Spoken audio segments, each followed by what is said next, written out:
What's up, Sportman family? It's your boy Sporkman, and welcome back to another video. Yes, I'm in a different outfit today. I just came back from an interview, and I just wanted to record a video and get something out to you guys because obviously we took a break yesterday, and I need a mental day. We recorded 6 videos and uploaded them Friday, Saturday, so needed a mental day for Sporkman, and watching football was definitely a great aspect to that as well.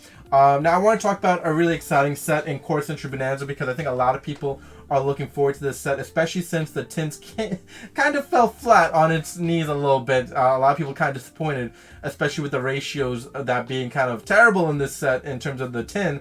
But I think a lot of people are now looking forward to Corcentry Bonanza, as a lot of people are just excited to get stuff as retro stuff as QCRs, different rarity upgrades. So it's going to be really fun.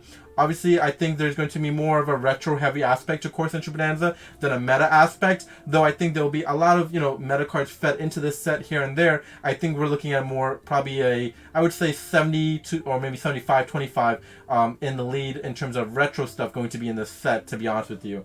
Now, it's going to be very exciting for this set as well. I think the expectations are set with a lot of people that, again, there will be more retro stuff in this one. But, again, feeding to the nostalgic crowd, the collection crowd as well. For this set, we talked about Retro Pack not doing that well in terms of, before it actually did well, because I don't think people wanted to see the same cards, like that came out in LOB and Metal Raiders, a Legendary Collection, for example, in the past year. But I think what sold Retro Pack and what really did, well for that set was basically the old card text, the card look. I think that is what sold that set, because if that wasn't a thing, I don't think Retro Pack would have done well, to be honest with everybody. I think that would have been kind of like a bomb in terms of, coming out, because again, we just had LOB as a reprint, we just had Metal Raiders, we only had that come out only a few months ago. So seeing that come out, if there was no change in terms of that card frame or anything like that, I don't think people would have just gravitated towards as much as they did. But Retro Pack did do well because of those things. Now, obviously, Corcentry Bonanza is not going to have that old card frame or anything like that, but you're getting to see a lot of your retro cards now upgraded into, current day rarities that people are very much going to enjoy here. And I think, again, this set is going to really do well in the market. Now, we talked about Rare Collection 1 and 2, in past few, weeks here, and saying that Rare Collection 1 did great on pre-release and release, and now even the aftermarket. Now months have gone by, I think people have been like absolute fans of that set. Now Ready Collection 2, the pre-release was a lot of hype, a lot of sales at hitting around $120, and people were very excited about that set. I think what really fell flat for that one is just all the hype that Ready Collection 1 have. There was just not enough pushing Ready Collection 2 to do that well. Now, again, Ready Collection 2 does have great cards in it. It just doesn't have that same effect where you had like basically every single card in Ready Collection 1 that was a major hit, right? So Ready Collection 2 just wasn't that. And then obviously like a lot of cards getting banned from Ready Collection 2 as well. Now Appaloosa is banned, for example. So, we have those outcomes as well now from Ready Collection 2. Things have now lowered in price, right? We talked about pre-sale price being at $120. Now that dropped to $70. So again, that, a very big discrepancy in terms of price there as to why, Ready Collection 2 has now, kind of just not been all there. Again, still a great set, but just not been all there compared to its adversary in Rare Collection 1. Now we're looking at this Corcentry Bonanza being pretty much, in all sense and purposes, Ready Collection 3. I think this one will do well. I think it has kind of the aspect that the nostalgia audience is here right now, especially with Retro Pack coming out. We had Live Destruction come out. I think there's a lot of nostalgic fans that are creeping their way back into the game, and seeing Corcentry Bonanza on the shelves, though they may not understand, what it is, because again, when you have Yugi as your face of a set and people seeing that on the shelves, people will want to grab it. You have Jaden back on the shelves, people want to grab it. They see the set, they might not understand that there's more retro stuff in this as well. They may not know to grab it, but with a lot of fans now getting back into the game, they just might pick it up for fun. They open it up, they see a lot of retro cards, and they're like, holy crap, I gotta go back and buy more. So again, word of mouth is very important here. So this set might actually do well in terms of word of mouth, social media. So those aspects, this set may actually sell and do very well for itself. Again, this set might actually be one of the more expensive sets in the market right now, and also just products in general that'll be coming out for this year. But again, this is one of the sets that people are very much looking forward to as a Ready Collection 3.